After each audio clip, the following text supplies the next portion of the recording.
We have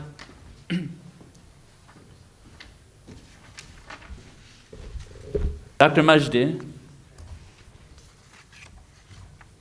which I think is talking about a very interesting project, thinking of how we often think of the immediate near-term challenges that are facing us in life and the relief issue, but he's talking about much longer-term issues.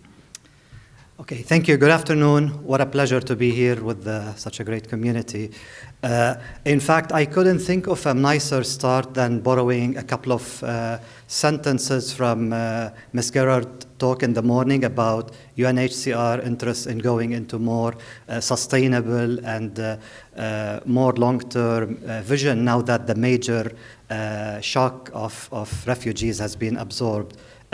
If you are wondering why I'm borrowing those sentences, maybe just a quick look at the title of my presentation might give you an answer. In addition to the title of the presentation, I would like you to focus on that little hole in the ground in the photo. We're going to get to that in a few minutes as my presentation proceeds. As an introduction, I would like to start by showing some numbers about the situation in Lebanon, about the ecology and the water situation. And I'm going to start with some pre-crisis figures in Lebanon. You will see two tables, and don't be bothered by looking at every single number, but if you look at the total supplies and the total demands of water pre-crisis, you will see that those numbers are already very close to each other. In fact, our demands exceeded our supplies back in 2010. And if you look at the available number of cubic meters per capita a year, our numbers in Lebanon reached below 1,000 cubic meter per capita per year. This is a number that, to me as a hydrologist, is a threshold. And it's a scary number because below that, we can be categorized as a water-scarce region or country.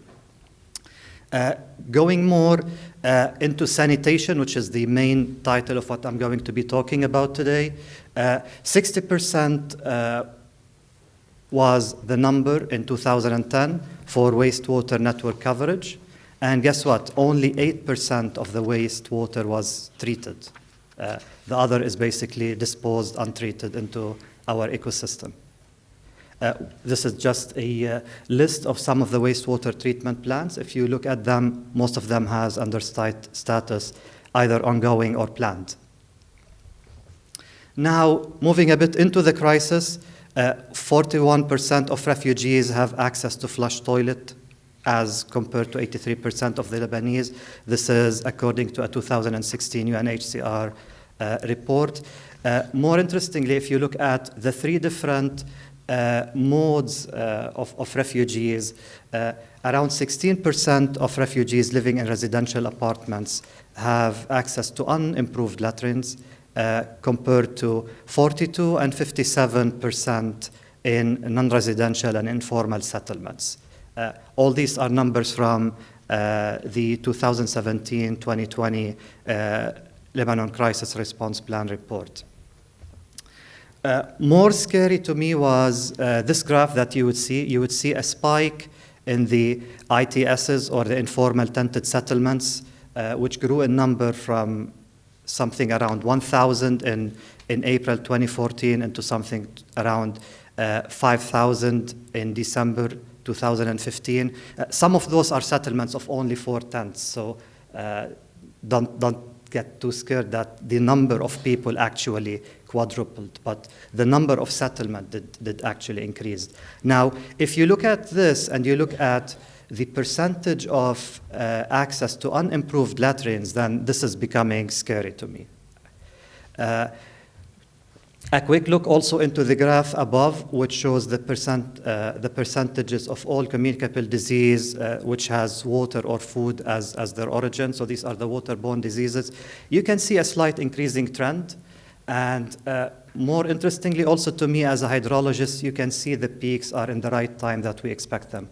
This is exactly between the period of the first and the second rainfall event of the start of a winter, where pollution is at its peak and where water resources are stressed to the max, which can hint towards a correlation between the status of the environment and the health situation.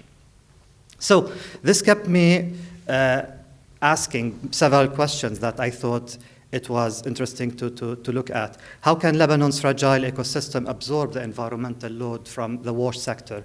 WASH is water, sanitation, and hygiene.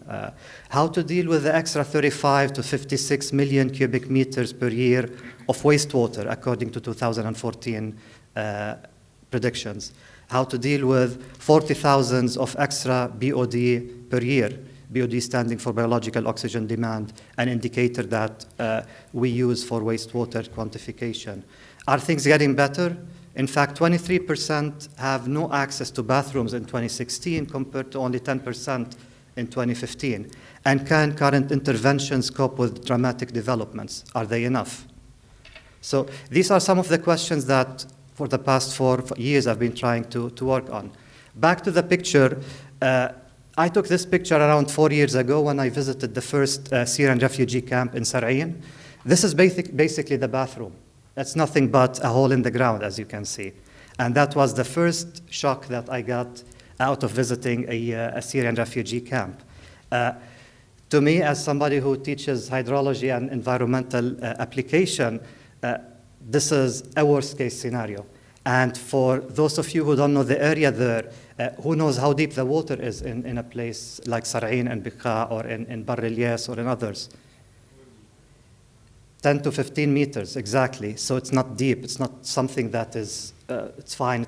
We're going to feel it in 50 years from now. No, this is very, very close. The water table is very high in those regions. So just also as an example, so this is just one place in a camp, and with a trained eye, I was able to detect where the bathrooms are, and you can see them there. They are small, just a privacy wall and nothing inside but a hole in the ground. So that's exactly what I saw. Definitely, again, that was a worst case scenario. Who can guess what do you see in that blue thing next to the arrow? I wish. That was a 9-meter deep well. And if you can see the wastewater trench next to it, you can see that this is the first actually water cycle that I teach my students when I give my hydrology class in the engineering department. It's a very short water cycle, and the water cycle that actually is deteriorating in quality every day. And when local interventions started to try to improve it, in fact, they got things worse.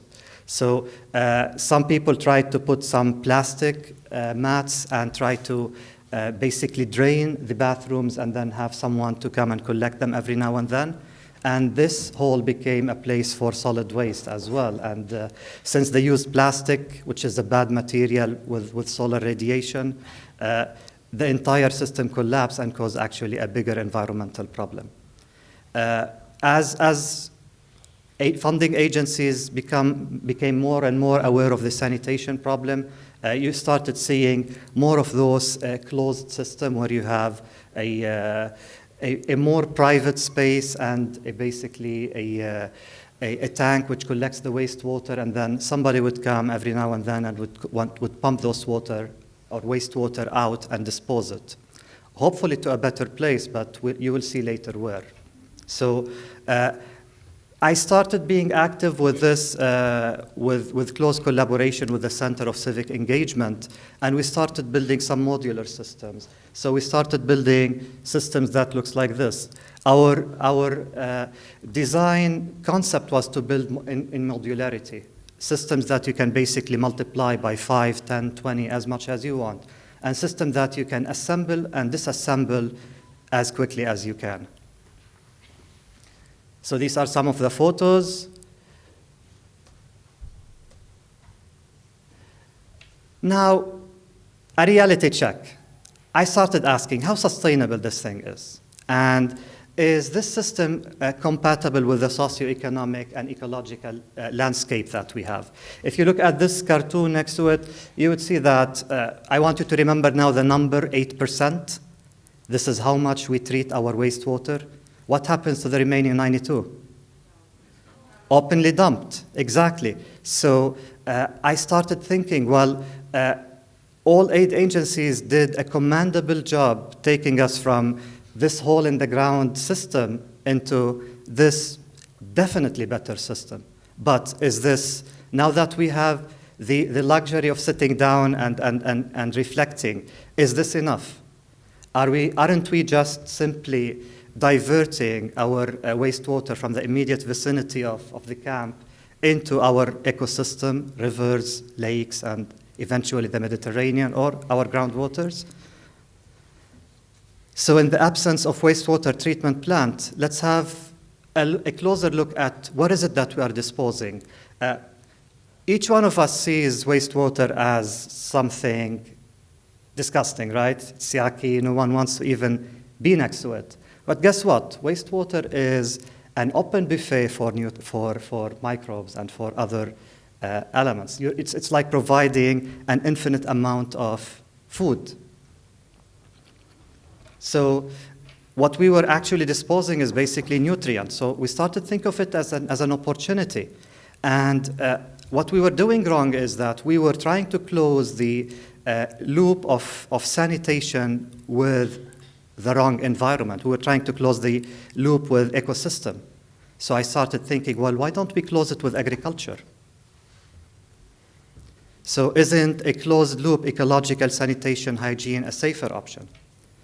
And this is where we started thinking that we need a paradigm shift in our way of thinking. We need a holistic concept and a transformative idea. And this is where we started thinking of dry sanitation. I was basically inspired by the intervention in Haiti after the earthquake that took place a while ago. And we also designed using the same concept, modularity. We basically used dry sanitation intervention that separates yellow water from brown water, or in other words, urine from feces. It's basically separated by gravity, and the urine is immediately channeled into a constructed wetland. You can see the green behind, and it's basically used to build biomass, bamboos, sunflower, things like that. The more disturbing part, the brown part, what do we do with it? It goes fall down by gravity, you close the barrels, and in 2 months it becomes compost. So we were able to transform a system that is pollution generating into a system that is zero or almost zero waste. Okay, I'm going to share with you some photos and move directly into lessons learned. Could we wrap up actually? We're over time already. Oh, we are? Okay. Yeah. Okay.